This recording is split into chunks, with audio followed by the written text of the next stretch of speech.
This podcast is proud to be part of the TalkSport Fan Network. TalkSport. Powered by fans. Danilo's free, and it goes to Gibbs wide.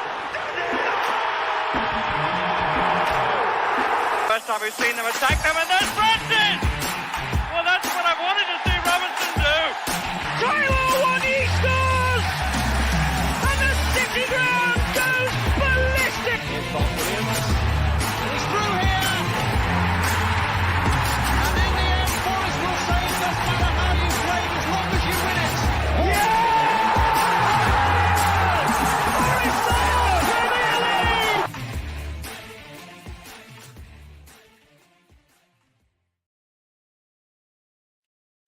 Hello and welcome back to this edition of Red Side of the Trent as we look back on an eventful day in the Premier League as Forest follow up Luton and Burnley's losses as we run out 3-2 losers to Chelsea. Joining me are not quite the full regular cast of Red Side of the Trent, but I am joined by Reese Lane and accompanied by Matt Barnsley and Tom Head respectively. Hello guys, hope you're all well. Listeners, chat, hope we're all good on this Sunday morning. An eventful day. I just wanted to get everyone's thoughts overall, just a general reaction to yesterday as a whole before we really dive into it.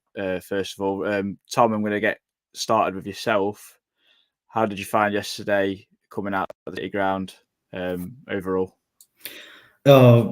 Just like there's no dignity in it, was there? Like if we'd have just held on for something, there'd have been a bit of pride, but unfortunately, like leaving yesterday, some people might agree with it, might not, but I was straight out the stadium. I think it's just been that kind of season, hasn't it? That performance summed it right up. Like, okay, but not good enough. Just the fact that we get in these positions where we're in an advantage, and you know, you'd expect most teams if we think we are going to be this established Premier League side, then if you want to compare us to a Wolves or a Crystal Palace or whatever, you'd back those two teams to see that game out yesterday. And unfortunately, we're still not quite there. I think, it's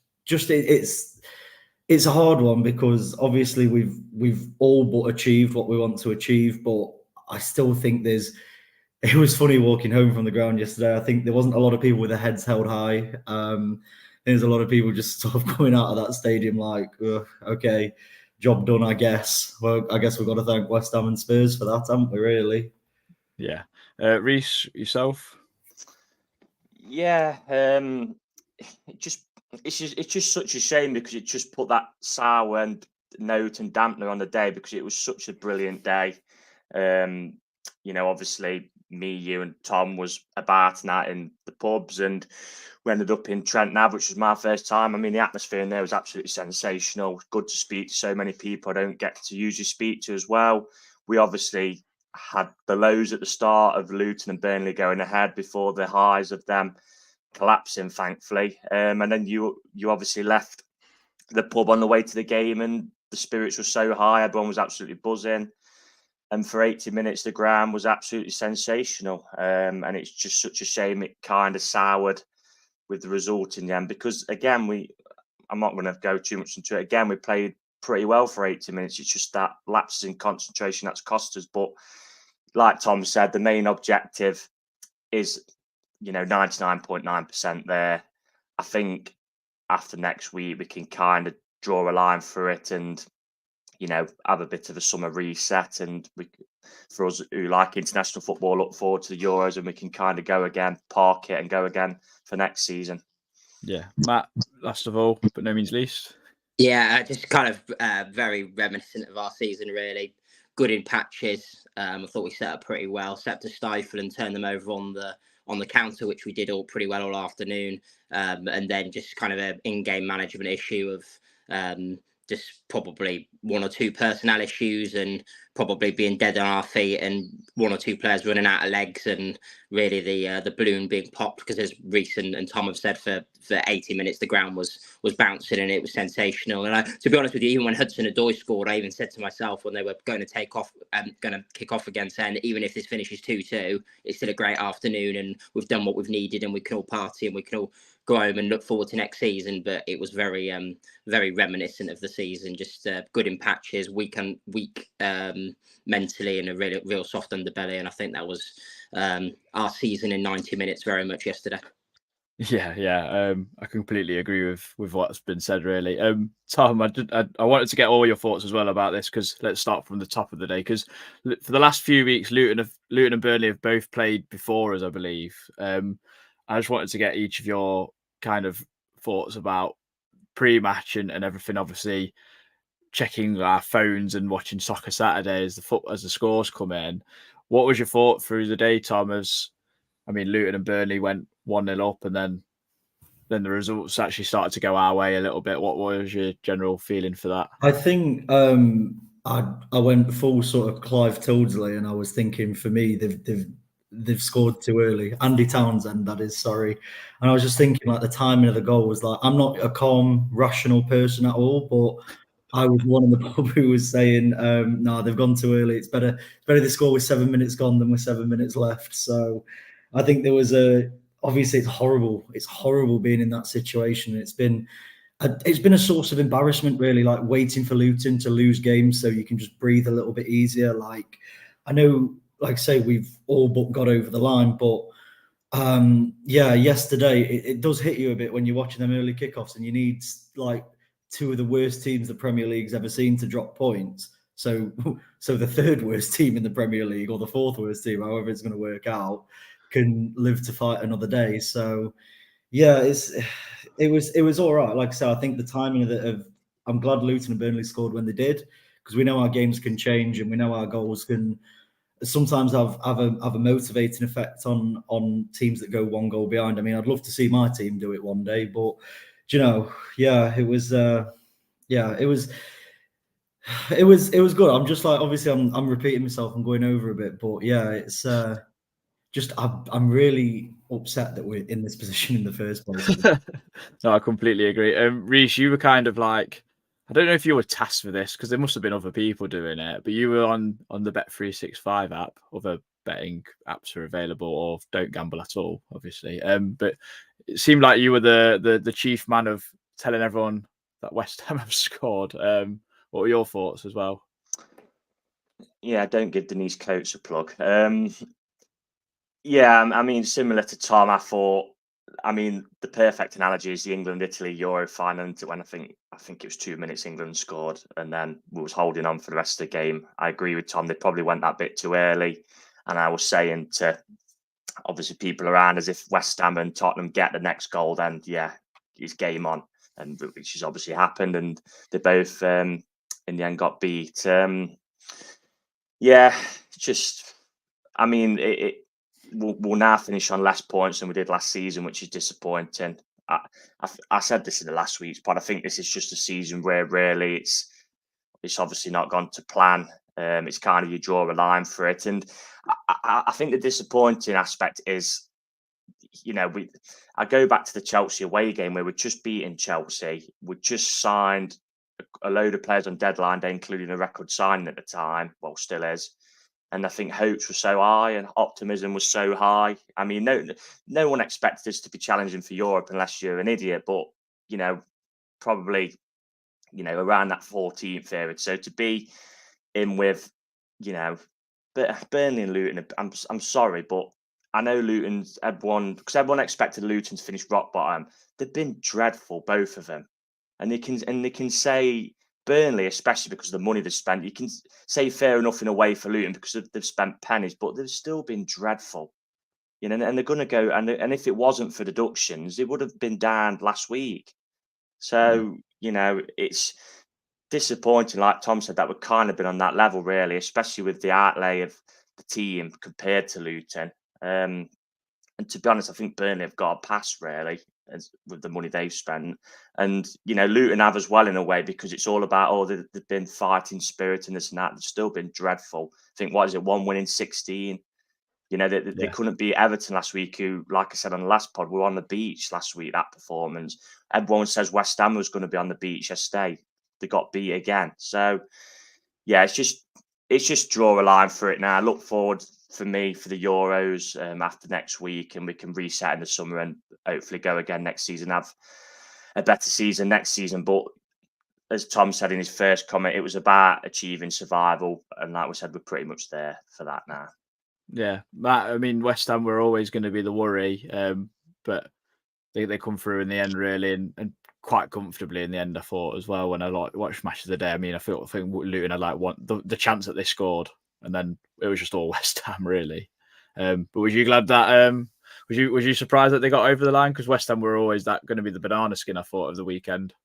I said last week that I thought that West Ham announcing David Moyes was going would help us, because I thought it would give everybody at West Ham a lift. Because you look across the West Ham fan base, and I know they're very mixed on David Moyes, but the bottom line is he has delivered them a trophy and a European one. So he will go down as obviously like the greatest ever manager, but as a good manager in their history. And you'd probably like to think from a segment of their fan base, and particularly their players, the ones that have been through that journey with them, that they would want to give them a send off. So I was always not confident, particularly after I walked out the train station and I got a message to say Luton have scored, but I always felt that West Ham would probably have just about enough to beat Luton.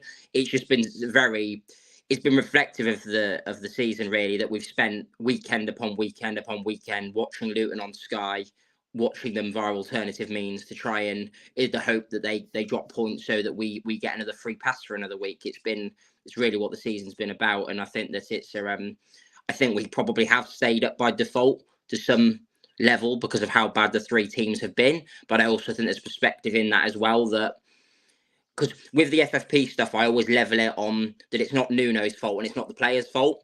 So if we're talking on almost sporting merit and what the players have achieved this season, if we wouldn't have had the 4 points, we would be 7 points, and we would have been on the beach from last week onwards. So I think there's perspective to be had with that, but across the season, it's been very disappointing. I think that actually there's been aspects where there's been games where we've played better in large areas of the season than we did last year. It's just been a mentality thing, and I think there's been a soft underbelly. And I think the mad thing is I don't think we're that far away from being.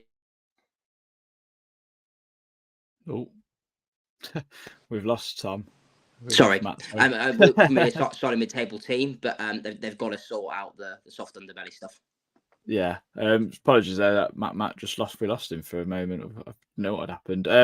No, I agree with that. I think in our post-season review, it'll be a lot of ifs, buts, and maybes, and kind of things. Whereas, like this season, I think I've been more entertained in terms of an attacking point of view from Forest, but also embarrassed from some defending that we've also done, and also quite proud of some of the stuff we've done. It's been one of those sorts of seasons, but we'll get into that in a couple of weeks' time. But we'll go into the game. We're going to start at the very top of that. The team news come in. Tom, Anthony Elanga came out for Moussa Niakate, and the shape change back to a 3-4-3 as you will. It lined up with Morgan Gibbs-White kind of being in the middle of Chris Wood and Callum Hudson-Odoi. What did you think of that lineup? Was you quite pleased with it? What did you think? Because there was a lot of debate whether we kept last week's or went back to what we did against Man City. For me, it was the right form. It was the right formation. It was the right lineup. And I think we keep saying, and this is the season we've had, for 80 minutes it worked. But football games are 90 minutes, and that's the way it is. I really like us in that shape, but I think Willy Boly is so key to us playing that way. I think, again, it's one of these, like I know we've took pelters for our recruitment strategy, and some place you have to hold your hands up and say, yeah, fair enough. Why did we give Andre Ayew 6 months to just toss it off? So there's some things, some pelters we do have to take, but like forgetting what was Boly like, 1 million, 2 million, and he comes in and he's just such an assured presence. Now, I know we are going to lose Murillo this summer. That's happening. There's no holding on to him. But I'm just wondering, yeah, I mean, who's going to step up into that void? Well, Willy Boly, if we can keep him fit, I think is so important to that. If Nuno stays and we want to play that way, I think he's your key man. I really do.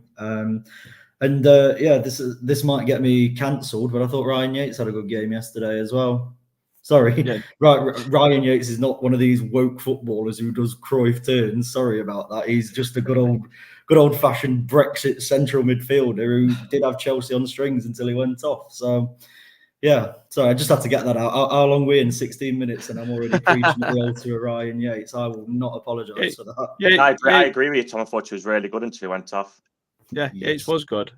Reece, first chance actually fell to Chris Wood, who I thought he should have done better with that one. I think Petrovic read him quite well, but he's got to get it over him. But 8 minutes in, and Cole Palmer shows why he's possibly player of the season, definitely young player of the season. I think player of the season would probably go to Phil Foden in that respect, but that's a conversation for a different day. But it's an absolute peach of a pass into the channel for Mikhail Mudryk to latch onto and slot home. What was your thoughts on that? Yeah, I mean, you can be a slightly bit picky, can't you, and say, Yates, you can get a bit tighter and not allow him to play that pass, and Montiel can not get caught napping. But I thought it was a great pass, and to be fair, it was an absolutely great finish as well. Great first touch from Mudryk, and he put it right in the corner, no chance to the keeper. I actually thought Mudryk was a threat all game for them, and I was quite happy when they brought him off. Yeah, but unfortunately, they brought on one of our new nemesis in Raheem Sterling. So, it was one of them. You can be a little bit picky, but we've kind of said on this pod, haven't we, how many soft goals we've conceded. At least that was a goal where we've been cut open, and it's a bit of quality. And let's be honest, it should be from two players who cost nearly maybe 150 billion combined. I mean, that's the type of goals Mudryk should be scoring for the 80 odd million they paid for him. So yeah, fair play to him on that sense. We could do a bit better, as with the players have said, but I can kind of take that one on the chin personally. Yeah, I thought Mudryk was really good, and yeah, I'd Raheem Sterling to the nemesis list for that episode when we do that. Matt, it's 2 weeks and 2 from set pieces as Murillo's marauding run from a Chelsea corner brings in a free kick and Gibbs White puts it in that area for someone to attack, and there he is, big Willy Boly. Firstly, gents, I can only apologise about my absence about 3 minutes ago. A slight technical. I do apologise about that. It was nice to score for set piece. I thought they've looked. I've said over about the past 5 or 6 games, we've looked a bit more threatening, maybe from set pieces, from corners. They've beaten the first man, which has made a nice change. So it was good to score for set piece. Of course, I stand in A block, so of course I'm right in line with that 18-yard box. So my first thought process when with our equaliser yesterday was Boly onside, because I suppose that's the life of a Premier League fan, isn't it? You're reluctant to celebrate, but no, it was good to score for set piece, good to get a first point of contact and equalise. And yeah, I completely agree with the point about Ryan Yates yesterday. I actually thought he did a real good job of shielding the back four and making it a bit harder to break down. And I suppose it's gone on to what I stated previously in terms of a change in personnel and kind of affecting our structure as a team and making us easy to play through. Because I actually thought that when Yates went off and when we changed the fullbacks and Olorania went to right back and Toffolo came out on the left, I thought they exploited us to some aplomb, really. And I think that was a real disappointment, because, as I said, for 80 minutes I thought we had a game plan and we executed it to a T, and I think we were set for at least a point. But yeah, just once again, just real disappointment in that aspect. Yeah, I mean, we'll definitely get onto that. I mean, the first half kind of petered out. I think the early notable chance was Nicholas Jackson in against Sells, and he made a pretty smart save. But second half, Tom, I thought Chelsea were actually a lot better. Yates, like you've all mentioned, really, really good. He hits the post. Gibbs White hits the post. But how does Chris Wood miss that follow up? And what have you thought of the last few weeks, Chris Wood? Since that Spurs away game, we've mentioned it countless times, and I think lots of fans have. Since he's hit the post in that game, he just can't find his scoring boots again. I don't know if he's left them at home or what. That's Chris Wood, though, isn't it? Purple patches. When he goes on a run, he's unstoppable. When he's out of form, it's very noticeable, unfortunately. Look, listen, I'm probably giving players a bit more mercy than they deserve, but I'm not going to start slagging him off. He's had a tough run. He's had a really tough run.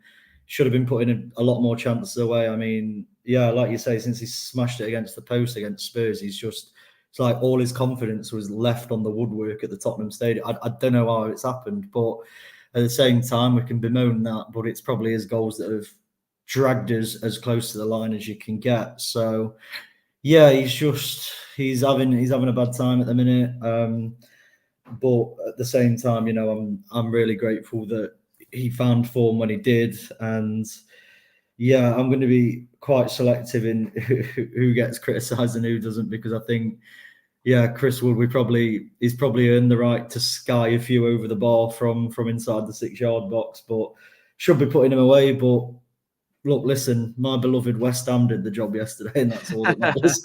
Up them bloody hammers. What have me and Luton got in common from yesterday? We've both got hammered. That's the thing. That's the thing, boys. Well, there we go. This is Tom's hangover thoughts. So yeah, Yes. rather than slept on it thoughts.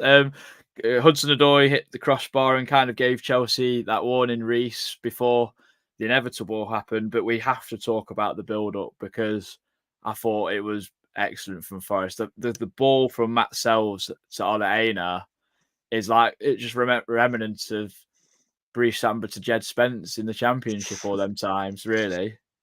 Yeah, simpler times. Yeah, like Matt says, on the turnovers on the counter, we looked a massive threat. It was an entertaining game, wasn't it? It was really entertaining. It was end to end. It was two teams who, like I said before, Chelsea are just a basket case of a side, and obviously they're going to chuck bodies forward because of the quality they've got in attacking areas, and leave holes at the back, because defensively, I thought they were, aside from Thiago Silva, who was absolutely incredible. He is a Rolls Royce. Fine wine. I mean, he just didn't break sweat. And every time someone made an error, he was just looking around at him like, is this who I've got to defend with? No wonder he's had enough and going back to Brazil in the summer. But yeah, brilliant counter. And then Hudson-Odoi, it's his trademark, isn't he? He uses Gusto as a marker, bends it round him into the far corner. It's a brilliant finish. It's another goal for him. And I still can't get my head around the fact that we only paid 3 million for him, because even I know he's had his injury problems, I know he's had his probably loss of form, but to pay 3 million for somebody who's 23, it is a gamble to recapture that form, of course, but someone who's 23, who a few years ago was turning down 60, 70 million for, I think that's absolutely crazy. And that is one of the positive sides of our recruitment. It's just obviously getting these type of players in, and then not, signing keepers who's never played in the Premier League, for example, as number 2. So yeah, brilliant goal. And I mean, we all thought that was it. Like Matt said, if it had gone to 2-2, we'd have got that point, we'd all been absolutely jubilant, because that's all we needed. So to lose a game, it was just such a shame it put that sour note on the day. But Hudson-Odoi's been brilliant under Nuno, to be honest. Yeah, I don't know if he's listened to the pod last week, Reece, but I thought his variation was good yesterday. He put some crosses in with the left foot. Yeah, he went onto his left foot, but that's what he kind of needs to do, isn't it? But I mean, since the 2 games since I've said that, they've not stopped him cutting in. There was one point where he did block it in the first half, I noticed, but I don't know, because it was Malo Gusto just come on, Antia, so I don't know whether or not, that was a bit of rustiness. But yeah, when he gets that right, it can pick that bottom corner out all the time. Yeah, I mean, this is the difference in Chelsea because and ourselves, because their depth is ridiculous, because they bring on Raheem Sterling, Malo Gusto, and Reece James, and all 3 of them make a huge impact in going forward. Whereas we brought on Harry Toffolo, who is a fan favourite in a sense. I mean, I think that song went on for about 5-10 minutes, to be fair to it. It was just such a party atmosphere, but we got caught out inevitably. Although the equaliser, Matt, come from a different part of the ground. Raheem Sterling doing Raheem Sterling things, and he's added to the nemesis list as it's his 3rd goal against us in 4 games, and he kind of showed what he's all about, didn't he? Absolutely, yeah. Well, similar to Hudson-Odoi with Sterling, it's like you knew what he was going to do. You knew he was going to try and cut inside and bend that ball into that right-hand corner, and he did it. And like you say, I think that was I thought the 2 benches were very telling yesterday, as you said, with regarding to the difference in terms of bringing on Sterling and Reece James, and we brought on Toffolo and Dominguez, and there's nothing like those players are decent or reasonable at this level, I would state, but at the same time, it's like it's difference between the between the gulf of the teams, really, which was a shame. Could have probably, if you're being overly critical with Sterling, probably could have got an inch or two tighter to stop him getting the shot away. But admittedly, I mean, with Sterling, you're looking at a player who's played at the highest level for quite a significant amount of time as well, and you got to be realistic with that as well. Just wanted backtracking over. I just wanted just to go over something that I know that in complete agreement with what Tom said about Chris Wood, and I said this after like the might have been the Wolves game, where being a bit careful with criticism of Chris Wood, because firstly, I think without his goals this season, we'd be in big trouble. And secondly, I think he's not the type of striker anymore, nor is he of the age to hang your hat on for the entirety of the season. We've had to do that for the majority of the second half of the season.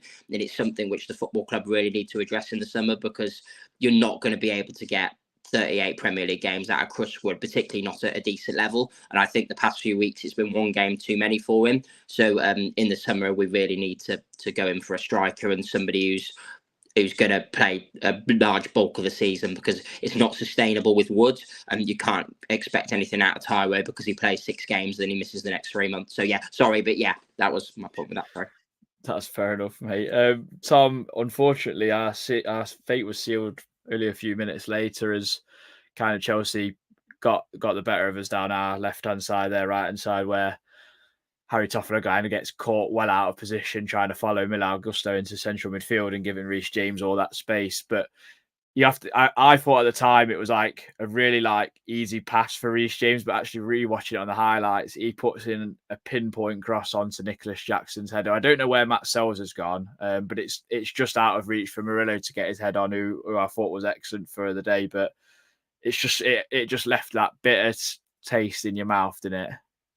Yeah, I think Toffolo was in Trent Nav when that ball was played to Reece James. I mean, it's good from I suppose really, I've already got taken off my Forest hat. I'm going to start putting my England Euros hat on. It's good to see Reece James has still got something like that in the locker. You know, it might be a late call up to the squad, but yeah, it was just really, that's the word, it really embittered the day. I mean, because you want something to celebrate, you want something to hang to, and you want something to sort of wear on your, even if we draw that game 2-2 and we've essentially played Chelsea off the park, it's like it just sets you up so different. Whereas now I can't believe they're putting me through one more game this season. I have had enough games this season. I've had enough of it. I just wanted it to be over, and 99.9% is not 100%. So unfortunately, yeah, there's no until the job's done. Yeah, I can't really take my mind off it, which is a shame, because I was really hoping to use the next week to really give myself some clear headspace. But yeah, not with Nottingham Forest, eh? Not with Nottingham Forest. But clear. Obviously disappointing. But obviously Chelsea's third goal it's rubbish on our part. We shouldn't be conceding goals like that. But it still takes a lot of craft. That ball over to Reece James was perfect. The ball in for Jackson were perfect. And he's right place, right time. He's just a bit of a purple patch as well. He's had a touch of the Chris Woods earlier in the season. Yeah. And then a touch of the Chris Woods later in the season, where he does find his shooting boots. So, but yeah, just go back to the point. Fully on board with the Chris Wood amnesty once we're at it.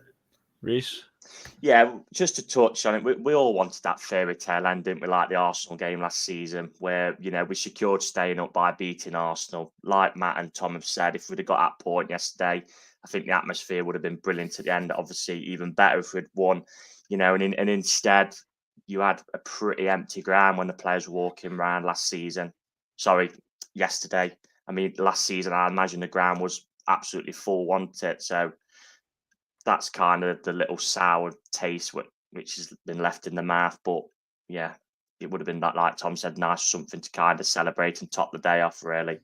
Yeah, I do have to give credit to Forza for a last minute kind of display of giving it 2 fingers up to the league and everything, and then credit to the crowd, because I thought it was booming, the atmosphere was booming. Even when Chelsea went 1-0 up, the crowd was still singing Waka Waka, and I thought credit as well for the fan base saying that Tottenham was a hole that we would like to stay at the City Ground. I thought that was great.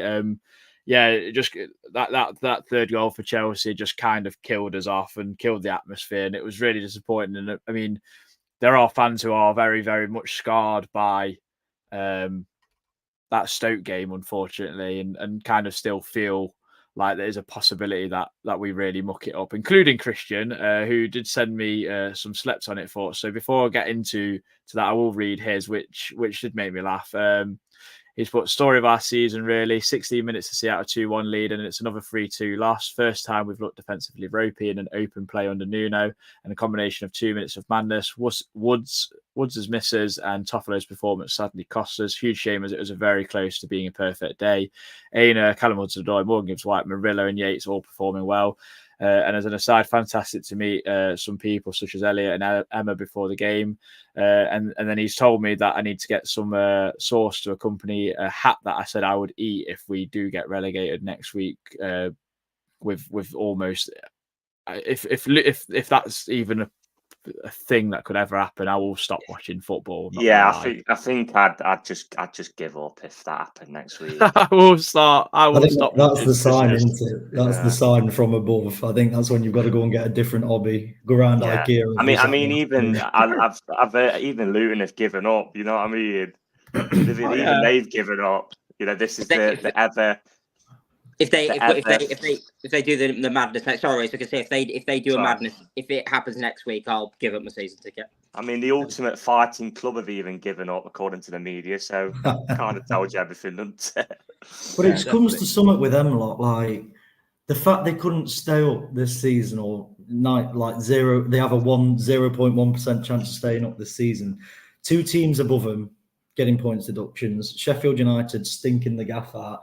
Burnley just essentially chucking balls in their own net every other game. Like Luton can feel as aggrieved as they want, and they can criticise us for what they want. But as addressed earlier in the pod, like they have got a lot to answer. I think it's 7 points since January, something like that. Like, yeah, I know obviously that they're up against it and they've had it tough, but I've not seen them have one famous night at the Kenny yet. So you know what I mean? It's like you say, Reese, they've got this, they're the ultimate fighters, the ultimate scrappers. I've seen more fight on a geriatric ward. It's ridiculous. I want to not give him credit as such, because I think being level-headed, if someone would have said to you at the start of the season, look, Luton, forget the points deductions, etc., and whatever's come. If someone would have said to you that going into the last game of the season, Luton still aren't relegated, you'd have said, nah, no chance. So you got to give him a little bit of credit in that. It's just that, unfortunately, and this is even from the Championship days, their fans are absolutely insufferable. And, and unfortunately, the British media is insufferable as well. So they've obviously latched onto it, as of the Premier League. And yeah, I think that would have been another nice little note yesterday if we'd have finally seen that R next to their name and the red bar through their tally for this season. But we'll have to wait until Sunday to confirm that. They'll never get another chance like this, though. They'll never get another chance to stay in the league, cement themselves in it, and they've blown it. They've bottled it. Anything you can think of, like obviously they've done all right. Like I'm having this. Aren't they? You got to remember, like 12 years ago, we had Blackpool in the Premier League, and they were almost as big of an underdog as Luton, or they're definitely in the same space. And Blackpool, they're the ones who gave it a go. They're the ones who fought to the end. They're the ones who went down on 39 points. If they had 39 points, it'd have been safe last month. So, do you know what I mean? There's a difference between sort of like billing yourselves like, we're the plucky underdogs, and we're just, every point we get is a blessing. Well, you've had a chance. Luton have had a chance to really do something about it, and at no point have they taken it. So you can't really have that much sympathy for them. And I know, Reece, you say you've got to give them some credit. No, you don't. I don't think we have to. I don't want to. I mean, like I said, if someone said at the start of the season Luton is still not down with a game to go, you'd have probably laughed at him, wouldn't you? So, but it's been that bad, hasn't it, at the bottom this season? Well, everyone thought they'd break Derby's record. I mean, I watched that playoff final game against Coventry, and I went, these lot are going to stink out the gaff, and they did to some extent. They also showed that they could compete. I mean, they ran teams fairly close, and I think what kind of like put the nail in the coffin was that losing to Bournemouth when they were 3-0 up. Personally. I mean, you chuck a game like that away. We did that plenty of times last season, very at the start of the season, luckily, rather than towards the end, and kind of pulled ourselves out of it. But Tom mentions Blackpool finish on 39 points and getting relegated. That kind of shows you the gulf in the Premier League nowadays, that you can stay up with far less points. And we got away with it. Next season, we're going to have to be far, far better. And our recruitment's going to have to be far less scattergun and hopefully better. Although this season it's been a lot better by the 2 goalkeepers and the loan signings, but that's a conversation for a completely different day. So we're going to get into some slept on it thoughts from Twitter hierarchy, so we'll get into that. Red side of the Trent. Slept on it thoughts.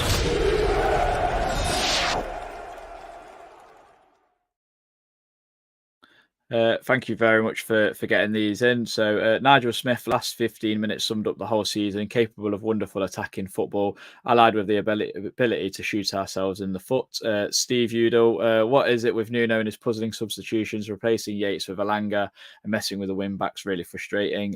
Debs, Nuno has to stay. He's building something here. We look good going forward, but he'll know we need to work in the defence. The Premier League is so tough, but it's been fine margins, many games, no negatives. Wayne Clark with just some love hearts. Tom Newton, who I went to the game with yesterday, had the game in our grasp, but then predictably gifted a 3-2 scoreline to the opponents. Lots of positives to take into next season, but we need to be more streetwise. Manage games a lot better. To be honest, glad this season is nearly over. Recruit well and we'll go again next season. Yummy Bear, our 5th or 6th 3-2 loss of the season, and we have led in all of them. We're lucky that 3 sides that came up have been terrible. Poor subs cost us, very disjointed at the end. That's on Nuno, ashamed that it's killed the atmosphere. Can't wait for the season to end. Yummy Bear was actually corrected. It was our 7th 3-2 loss this season. We've not been on the right end of any of them, which is ridiculous in all honesty. I mean, what kind of sick world do we live in? Frank the Tank, Nuno isn't the man to take us forward next season. He is the worst in-game coach in the Premier League. He is like a robot, unable to adapt quickly in games, as he is always 10 minutes behind making the correct decisions. Like Taiwo and Dominguez should have been when 2-1 up. I mean, that's an argument. You can have an argument for that for a lot of managers, I bet. I mean, we criticised Cooper for a lot of that as well when he was in our technical area. Premier Elliott, Murillo and Hudson-Odoi didn't deserve to lose that game, but the 3-2 defeat pretty much summed up our season. Great to meet everyone yesterday and long last. Today's facts is the US Navy's submarines are starting to control their periscopes with Xbox controllers. Brilliant as always, Elliott. Thank you very much. Martin Fretwell, that game summed up the season. Mad 2 minutes cost us again, never easy following Forest. Grant Fellows, with the knowledge we were safe in, the players looked a bit more relaxed. They played really well for 80 minutes, but then decided we need another 3-2 loss just for a laugh. Give Nuno summer, get him a few quality additions and see how we go. Dave Bullen, results summed up our season, should have had something, but didn't. Lose 3-2. Need a restart, early business in the summer, pre-season, develop killer mentality, need a striker, not sure Nuno is it, flat. Last of all, Ian, sorry, can't celebrate possibly staying up on goal difference in easily the worst Premier League of all time. Today summed it up, another 3-2 defeat from a winning position. Any other season, we'd be relegated without the points deduction. Don't gloss over it. Season's been awful. Thank you very much for everyone. Sorry I couldn't read them all out. It's just a lot to go through. Before I do get into some player performance, I do want all your thoughts on like the Nuno in or out kind of thing. I know it should be like an end of season discussion, but Tom and Matt, you might not be part of that, so I'd be interested to hear your thoughts on that. Tom, I'll start with yourself. Where do you kind of sit with Nuno? He's basically a Portuguese Steve Cotterill, right? So, like, we had it about 10 years ago. He come in, he did his job, he didn't do it spectacularly, and I think if we want to move forward, we might have to consider an alternative. But there's no bad blood, there's no frog marching him out the club or anything. And if we do start next season with him, I'll accept that and I'll get behind him. But it's just, it's like I say. I mean, I've lost a few hours sleep thinking when we had the choice of him or Glasner, and went for Nuno. It's the big sliding doors moment for me. And I'm not saying that because we know that getting rid of a coach, getting rid of a manager doesn't guarantee success. Doesn't make you better overnight. It's got to be the right fit and the right person. But like I say, I suppose it's passive from my side. I probably would 60-40 favour a change, but I won't be there, stood there with a megaphone outside Nigel Darty Academy telling him to pack his stuff and go. Like, it's whilst he's here, he gets me support, but yeah, I don't know. I'm not sure if he's right in the long term. I think he's coming. It's a very unsteady ship that I'm not saying he's steadied it, but he's managed to just about steer it through some choppy waters. But I'm not sure I can see him leading us next year, and I don't think I'd be too cut up if he went. So yeah, I'm probably 60-40 in favour of a change, but I could be proved wrong on that. I think it's just a matter of who do you get and that kind of thing as well. And I mean, I think the talk is that Oliver Glasner wanted a lot more control than we might have been willing to give him, which is I think is a strange way of doing things at a football club sometimes. But Matt, where do you kind of sit with this? I think he's been steady without being spectacular. I think a lot of mistakes have been made along the way. I think some of the football we've played at times has been fairly decent under his stewardship, but I think there's been glaring errors, particularly in complete inability to be able to sort out set pieces and like I said, having a real soft underbelly. So I've always felt there'll be a possibility, and I actually said this to a family member a few months ago, that it wouldn't surprise me that even if he did keep us up, which let's face it, at this point he probably will, that they'll shake hands in the summer and they'll go their separate ways. So I wouldn't be completely against him starting next season, but I also wouldn't be surprised if they opted to call it a day. I mean, if it was, I think in football, as in life, I think if you don't ask, you don't get. And I think it would be highly unlikely he would take it, but I would probably have serious thoughts about going and asking Graham Potter because of our. I think I read a tweet the other day, it might have been from Percy, saying that our average squad age outside of our goalkeepers is about 23 years old. And if you're looking at project manager taking us forward and working with young squad, I think Potter would be your guy. But whether he would take it or not, I'm not sure because they're talking about maybe he's waiting for maybe the Man United job or even England if Southgate goes in the summer. But it's definitely, to answer the initial question, wouldn't be against him staying, but I wouldn't have sleepless nights if he'd go as well. And if you're looking at replacements, I would probably go and ask Potter if it would be something he wanted. I generally thought you were going to say Jose Mourinho, which I have heard from people as well. Reece, I know we're going to probably talk about this in a few weeks' time as well, but I may as well get your thoughts on it as well. You just know we're going to ask Mourinho, though, don't we? Oh yeah, of course we are. If we got the questions going to be asked, come and be our keeper, we quite not. Very much similar to the lads. I'm very torn on it. Attacking wise, and like Matt said, we've played some lovely football and we've looked good. It's just his in-game management, I don't think, has been very good, and also the failure to stop the set piece issue, which has been half a season now. I mean, for us to conceded more set piece goals than that bottom three, all three of them, especially Sheffield United, is terrible. And for that not to be addressed at all, I think has been, well, if it has been addressed badly. So I'm kind of torn. I don't know what to kind of feel either way. I wouldn't mind him having a summer, because he is somebody who I think who wouldn't take no, and then an expletive, and wouldn't accept as many of these stupid loan signings that we make at some point, because he likes a smaller squad, doesn't he, to work with. So there is that.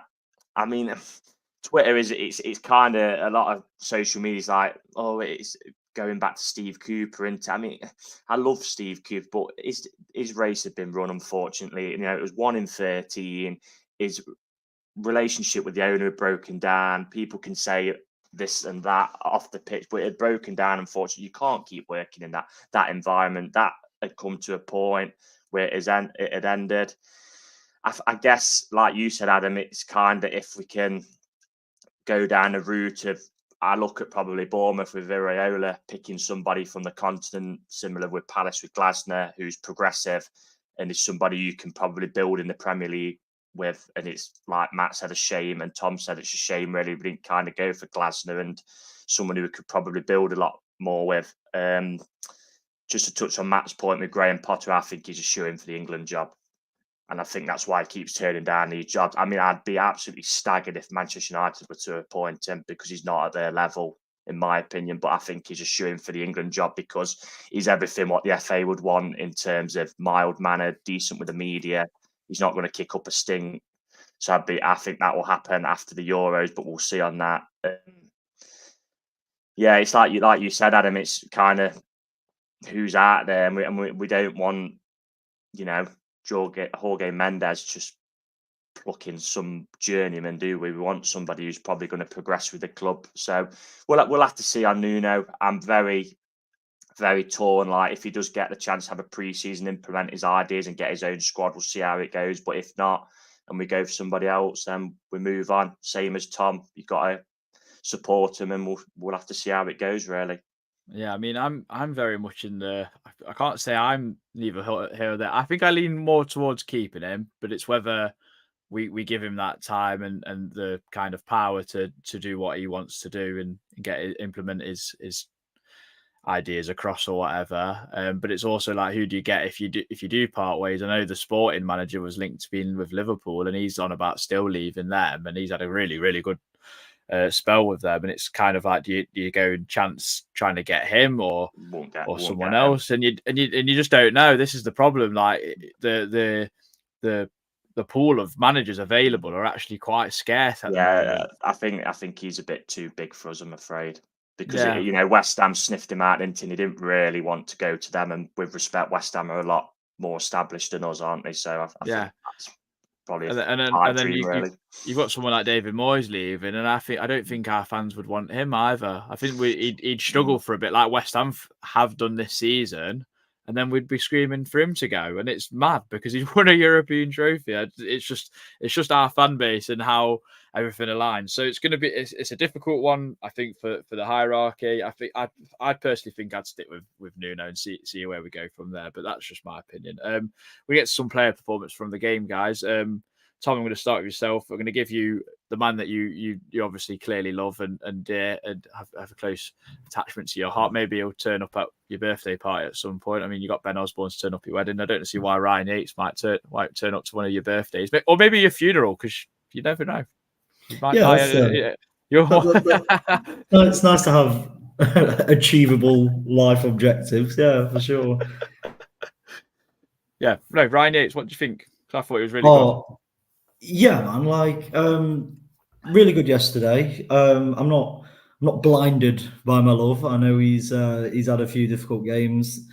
But the good thing about being in a toxic one-way loving relationship is that you never have to apologize when you're wrong. So like he was last week at Sheffield United, the game of 2 halves for him, really wanted. But there's been games this year. I go back to sort of United at home, Liverpool at home and Chelsea at home. It seems when these big 6 teams come to town, that's when we get the best out of THC. So, but yeah, he's just look. He's not the most creative. He's not the most dynamic or forward thinking, and I love the guy, and I'm saying this right. So it's that's not necessarily a criticism though, because it's not his job. It's like getting mad at a defensive midfielder for not scoring 15, 20 goals a year. He's not Yaya Toure, he's just he knows what his job is. And when he does his job well, it lifts the team. It has a massive impact.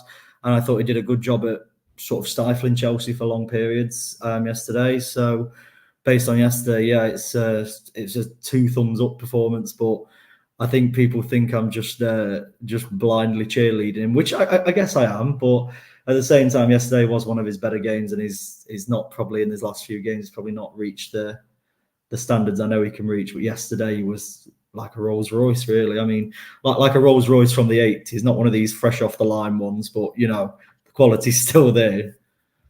I did enjoy him annoying Conor Gallagher for the majority of the game, and I was a bit puzzled of why he got brought off, because I thought him and Danilo were really complimenting each other. But that's a story for another day as well. It's just a story of our season, strange substitutions from every manager we've had this season. So not just Nuno. Reese, I'm going to give you Ola Aina, who I thought was arguably in contention for man of the match. I thought he was brilliant yesterday, but also at times people think he's a bit lazy in a weird way.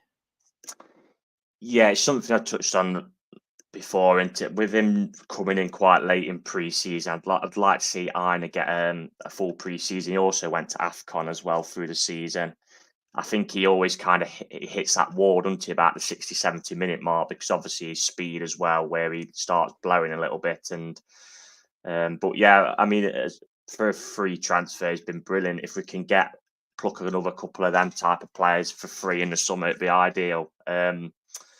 Personally, wouldn't have him in man of the match contention. I thought I flip-flopped throughout the game. At one point, it was Willy Boly. At one point, it was Ryan Yates. And in the end, it ended up being Murillo, because he was just I think he was fancying an audition for Chelsea, wanted, because he loves London, bless him. So, yeah, he's been a good signing, Aina. You can't, I mean, for free, you can't grumble at all. So I'm kind of hoping we get this extension sorted with him, because I don't think it's 100% done yet, is it? It's not been reported as been done. Obviously, not come up officially. Hopefully, we get that done. Unless he was waiting personally to see if we're staying in this league, because to be honest, I think he'd be too good for the Championship, wouldn't he? Yeah. Hopefully we get that done, and hopefully next season as a whole we can see Forest much better and hit him be even better. So yeah, but I've been happy with Aina this season. Yeah, Matt, I'm going to give you who Reece just mentioned in Murillo, who that song I think went round the ground for majority of the game, didn't it? No, it was a good one, and he matched the performance really. I thought he was excellent again. He's been our most consistent player of the year, to be honest. Oh, he's been absolutely brilliant in terms of I think he's got the two sides of the game that you need to be like in the modern day game as a centre half. He's like he seems like he's a yard ahead of everything. He's tackling right place, right time. He's not afraid to really put his foot in and really well, as you saw yesterday, I think there was 2 occasions where I think it was Gallagher and he kind of took a bit of a heavy touch and Murillo was straight across to knock the ball into the upper tier of the Brian Clough stand. But he's also a very cultured centre half as well, as we know, in terms of with his technique, with his passing range, with his ability to be able to surge forward. So I think I agree, I think he's been our most consistent performer the last, particularly since the turn of the year. I think there's probably a bit of an inevitability that he's probably going to move on, because I think some of the big clubs will be circling, because I think with Murillo, it's not just the here and now, it's his ceiling and his age. And I think he'll be playing Champions League football in the not too distant future. But yeah, absolutely brilliant. And I do sometimes think as well, I think he's at a level as well where sometimes he must think, you look at some of our ineptness in certain elements of our defensive play. I always think sometimes he must think, what on earth am I doing playing with these lot?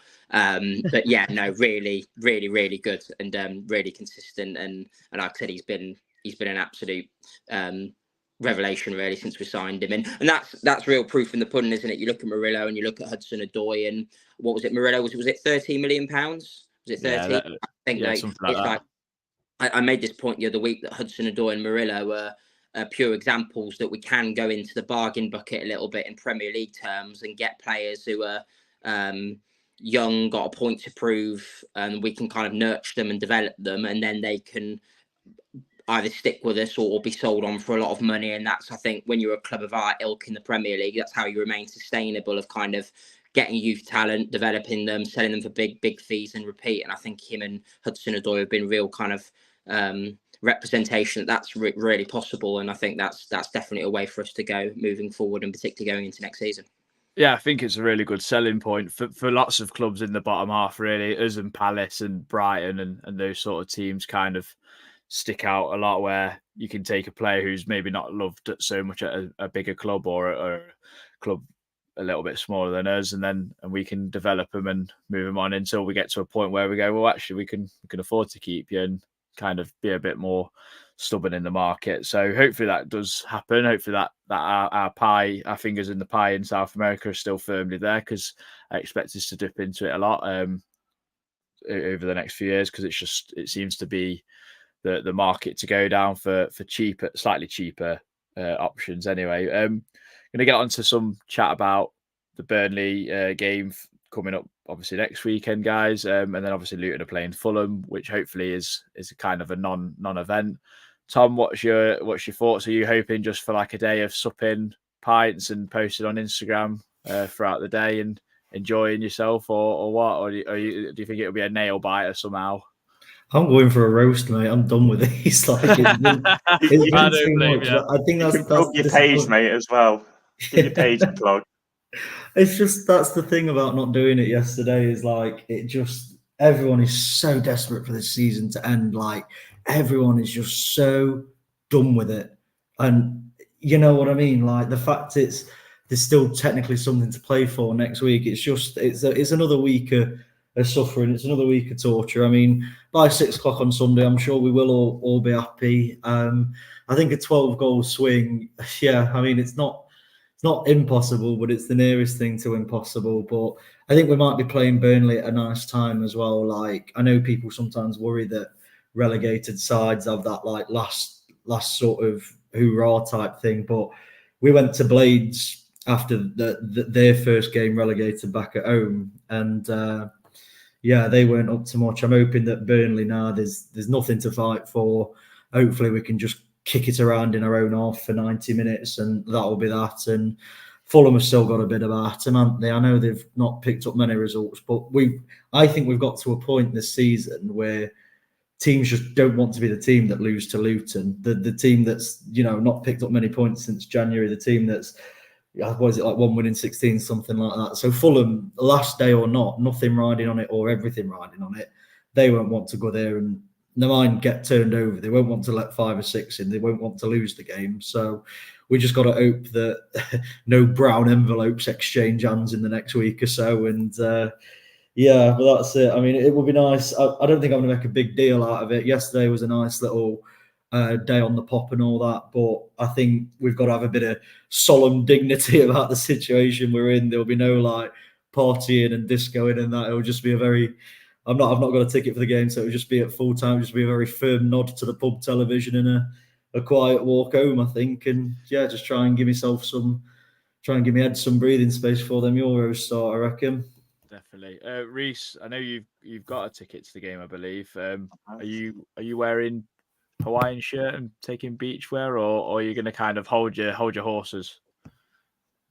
Just to be pictured on Sky at the end after we've lost 10-0. It's ridiculous, isn't it, really, that we even like a slight bit concerned that we could be involved in a 12-goal swing. Like I said earlier, even Luton have given up. You know what I mean? We'll see. Yeah.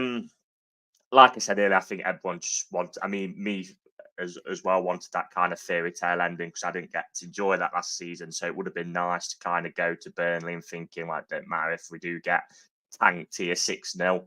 It don't matter, does it? We've stayed up. So yeah, I mean, it's near enough what you say is a dead rubber, isn't it? Really. I mean, Burnley, I'm sure, will be thinking about the beach as well, preparing for life next season in the Championship.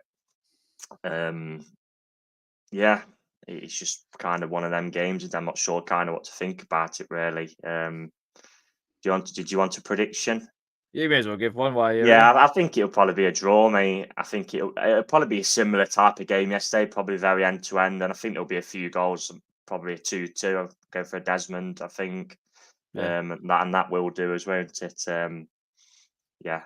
I think like Tom said, you just kind of want this week to get this week out of the way, get that Burnley game out of the way, and say, well, that's that, and we move on. It's just that stupid element of dart into which only Forest could do to you, unfortunately. Yeah. So yeah. I think I'll chance the beach wear, but we'll see. Matt, before I bring you in, Tom, what's your score prediction for the Burnley game? Oh, sorry. I think, yeah, both teams will not be a high quality game at all. So I'd stick on 0-0, 1-1, 1-0 either way. I know that's not how predictions work. You give 3 or 4 outcomes. You're meant to give one, but I actually think it'll be the other way. I think it'll be low effort, low scoring. Yeah, 1 goal in it, or probably leaning towards 1-1 if I have to choose a score. Just to add as well, like if that element, because obviously Nuno's got to be professional, anti, so he'll be preparing the team this week. That would still need a result, which you've got to do. It would have been kind of nice if we had drew or won yesterday. That then we could have, played the likes of Taiwo. We could have probably given Ribeiro a go. We could have implemented Sangare back into the team. There's others as well. But unfortunately, it'll probably be similar team from yesterday, won't it? Because, I wouldn't imagine we'd be starting maybe Taiwo. He probably played 20 minutes in 2 games. Yeah.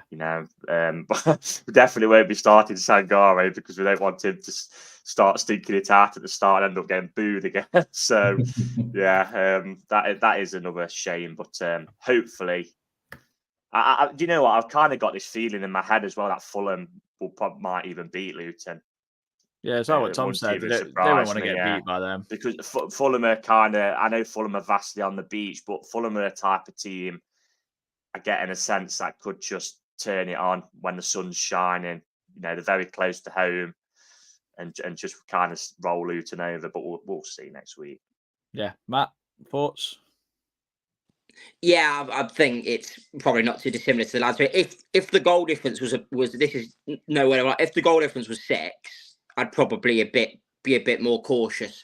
But I think you have to look at the permutations and what have Luton won 1 and 16, and as well. People can say, and I think we as Forest fans, and rightfully so, we've kind of built up in our head that Luton is some form of like super team, and I've said that for quite a few weeks. And reality is they're a pretty poor outfit.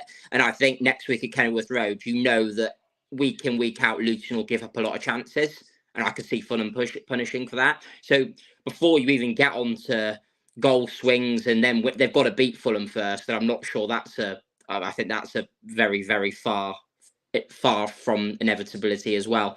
So we're safe, aren't we? I'm not overly concerned. I think it'll be I think next week I could see us getting a result at Burnley, and I think in turn that'll be enough. But like I said, it was just a shame that we couldn't get it done yesterday. But yeah, I don't see Luton. I'm not even sure I see Luton beating Fulham, to be honest with you. So I think it's going to be a pretty chilled afternoon all round, and then at full time it'll just be very much like I said, it's not. I've said this time and time again, like last season when we stayed up, there was a real sense of accomplishment because of what we did in the last kind of like 6 or 7 games, and we deserved to stay up on merit, particularly beating like Arsenal, Brighton, Southampton. So we stayed up on merit. This season it's just like, and I'm not really begrudging anybody who's going next week not to have a good time and not have a party, but it's not the same as Palace last season, is it? Where it was a real kind of like sense of accomplishment. We know kind of this season we've really got away with one. And from my point of view, it's kind of like very much it'll be at full time. Just thank God that's over.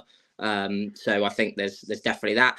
Prediction 2-1 Forest. 2-1. Yeah, I think we'll get chances, and I think we can score. Yeah, it's been very much a season to kind of, I don't know, brush under the carpet and kind of forget, hopefully, very quickly. I think it will be ironic and we'll win 3-2. for once in our lives, we'll win a game 3-2. I was really hoping that we would get the result yesterday. We could kind of do what Sunday League teams and just kind of pick positions out of a hat and just like, I don't know, get Ryan Yates in goal or something. I don't know, that would have been fun. Imagine if a professional football team actually did that. I mean, that'd be great. Yates did it, didn't he, with David James that time?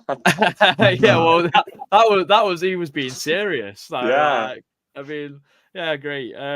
Yeah, I think it will be that. I think it might be it could be definitely what Tom said in terms of a damp squid and kind of like shake your hands and we'll see you in Dubai on holiday kind of thing. And whoever's going to the Euros and enjoy it and have a good time and try and do well for your countries or whatever. But I can't see many players from either team representing their nations really in that competition. So, yeah.